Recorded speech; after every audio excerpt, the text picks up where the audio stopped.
Betul. Saya berdoakan untuk kejayaan SMK Silalang untuk memenangi Maharajan kali ini. Saya mengharapkan ada mana-mana saya tahun ni. Dan saya mendoakan semoga yang kita orang yang masuk akan menang insya-Allah pada tahun ni. Amin ya rabbal alamin. Harapan saya supaya dapat memberikan yang terbaik untuk pertandingan pada kali ini, kerana ini bukan tahun terakhir kami sebagai pelajar sekolah menengah. Ayuar. Kedua. Kalah. Harapan dapat top 3. Top 3.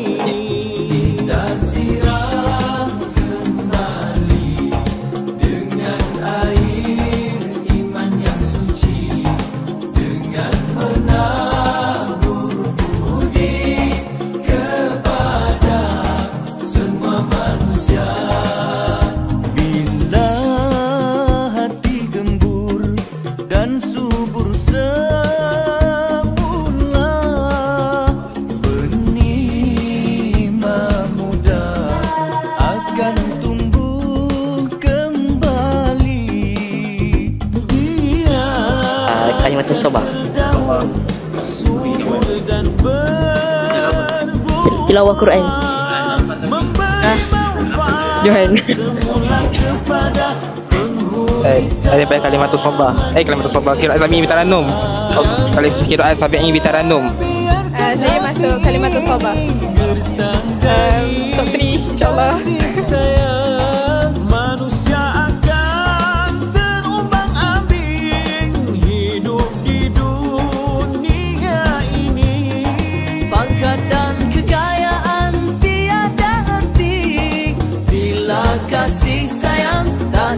Saya masuk Mimbar Dai, doakan kita orang.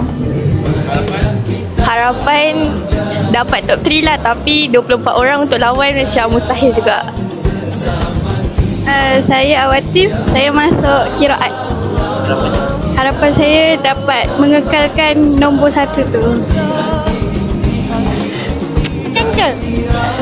Nama saya Ain Izzati, harap masuk Qiraat. Harapan saya dapat nombor 1. Nama saya Wardatul Husna Aminah binti Ahmad Syuhadi.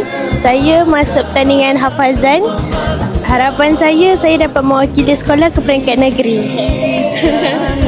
Nama saya Imanina Arisha binti Surihan dan saya masuk pertandingan harapan saya adalah untuk mendapat jauhan dalam pertandingan itu.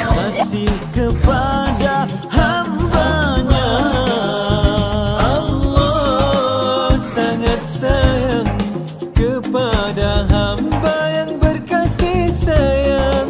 Jalinkanlah kasih sayang untuk keredoannya. Hati sudah lama menderita kekosongan kasih sayang. Tanamkan semula, jangan biarkan berlama-lama.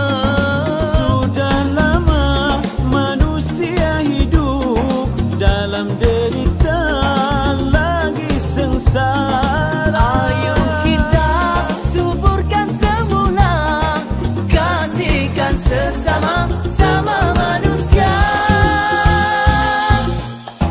Marilah kita jalinkan kasih sayang sesama kita. Ia telah lama hilang, tambah gersang di hati ini.